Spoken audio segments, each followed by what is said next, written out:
Will Trump's continued undercuts hurt efforts to contain the growing nuclear threat? The party panel is back. Katie Pavlich, Guy Benson, and Molly Hemingway. Is there a rift here, and how serious is it? I think it's really wrong to view them as being at odds with each other. This is a cabinet secretary who speaks more with Donald Trump than any other member of the cabinet. And they talk all the time, and they're obviously very focused on North Korea. So is it good cop, bad cop? What's the strategy? I don't think it's necessarily that, just they're two people using their different strengths. And it is Rex Tillerson's job to work with his back channels to do what he can. And it's the president's job to use his unique set of skills, which is mostly tweeting, to apply pressure. But they're both focused not just on North Korea. I think that's a limited way to look at it, but getting China to apply pressure to North Korea. And so that... Okay, but how does saying, we have a back channel, we're talking, no, talking's dumb. How does that help with China? Well, one of the things is, it may be true that they have these back channels, but they also might not be very good back channels. And so if the president is applying some pressure, letting North Korea know through China that they need to step up and actually provide some indication that they are taking these things seriously, they each have their own way of doing it. One diplomatically, one through Twitter. Speaking of diplomatically, is Rex Tillerson a good diplomat? Well, I think the results will have to speak for themselves, and so far it's been mixed. Do we have time for the results?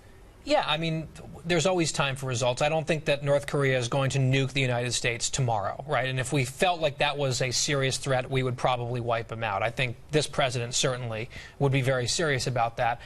To me, this is a story of the Washington press obsessing over a potential rift and reading way into something that is a waste of time.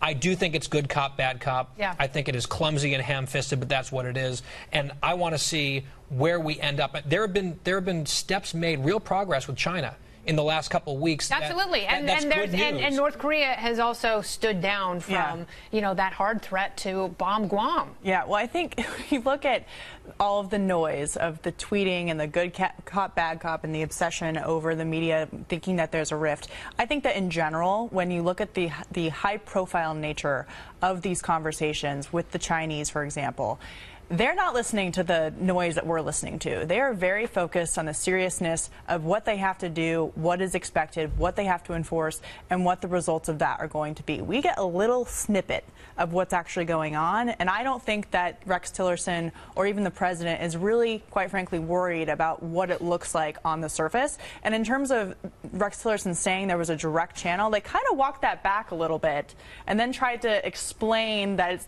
a direct channel, but not really a direct channel. I mean, it's not like a direct channel. There's an intermediary of some kind talking to the North Koreans for us. So I think that we get distracted with the noise because that's what we can see. But behind the scenes, the Chinese are meeting with diplomats in the State Department, and they're talking about what they have to do. Well, we're not privy to those hopefully that talk leads to some sort of positive results. That's what we can all hope for, regardless of what we see, what we try and glean, that if peace prevails, then hallelujah, we have won.